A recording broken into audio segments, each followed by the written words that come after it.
Historically low mortgage rates are fueling the U.S. housing recovery, with surprisingly strong numbers for new construction and resales out this week. The big question, though, how long can this last? With more, Bill Cheney, head of the Credit Union National Association. Well, Bill, where do you see mortgage rates going next year? Thanks for having me here. Mortgage rates are at historic lows, as you've said, and we think that's going to continue for a while. Nobody can predict interest rates, but the Fed has certainly been accommodative. They've talked about conditions warranting an accommodative monetary policy into 2015. So while we'll probably see some slight increase in mortgage rates over the next year, we don't think it's going to be anything dramatic, at least not in the near term. Some slight increase to how high?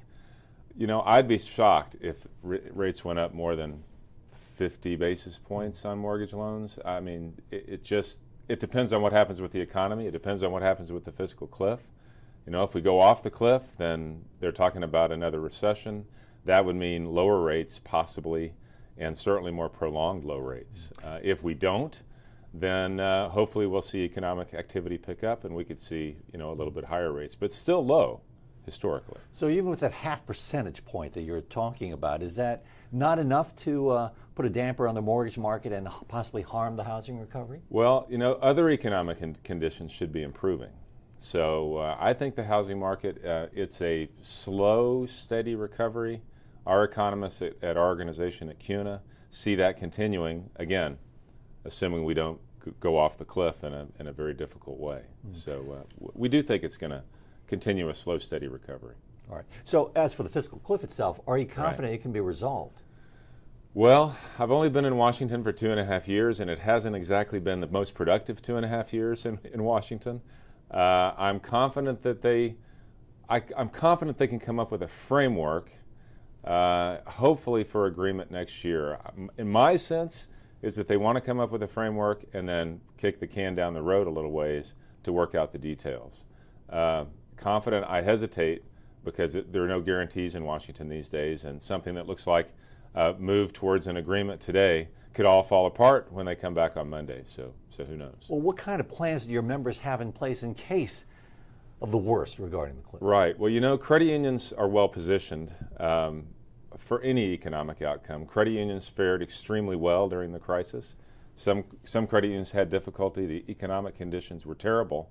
But credit unions have strong capital. They have strong underwriting guidelines. They weren't making the kind of loans that created the financial crisis, so they can weather any storm. In terms of plans, you know, the plan is to continue to focus on the members, to be there for their members, even in a period of a tough economic climate. Well, the Fed's buying $40 billion of mortgage debt each month. Right. How long do you see that continuing, Bill? You know, that's a great question. You know, QE3 now, I guess we're calling it. In December, that people are talking right, about. Is it going to be a 4, 5, or a 6? I think it depends on the economic conditions. If they have to continue to intervene in order to keep rates low as long as the economy is struggling, I think they'll do that. But the Fed itself hasn't even predicted how long they'll be doing it. You know, they've just said they're going to do it up to a certain point, and then who knows what will happen with conditions from then on. Any sense of the likelihood of another QE? I think it depends on the fiscal cliff. Barring the fiscal cliff tragedy, I think QE4 would be unlikely because I think the economic conditions are there for a continued recovery. If we go into another recession, much, much more likely. Now, your members are processing more mortgage applications. Yes. So what does this mean for your industry in terms of the hiring outlook? Well, credit unions are hiring. Credit unions have been successful. We've seen record membership growth. We've seen record loan growth recently. Credit union share of the mortgage origination market has more than doubled since the start of the financial crisis, and a lot of that has to do with the fact that credit unions were there for their members when banks were pulling back on lending. Because credit unions were careful lenders before the crisis, also during the crisis, they didn't turn their backs on their members. They were there making loans throughout the crisis, and that helped them build that market share, and they're going to continue to do that. So you're stealing market share away from the commercial banks, and you still expect that to continue? I think we're going to continue, barring another crisis. I think we'll continue to have that strong, see that, not the kind of growth we saw during the crisis, but I think we can maintain our market share at present levels, and I think the strong lending is going to continue.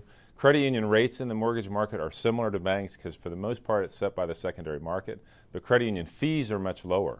So you still save money with your mortgage at a credit union.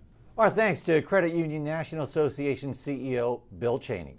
I'm Fred Kantayama, and this is Reuters.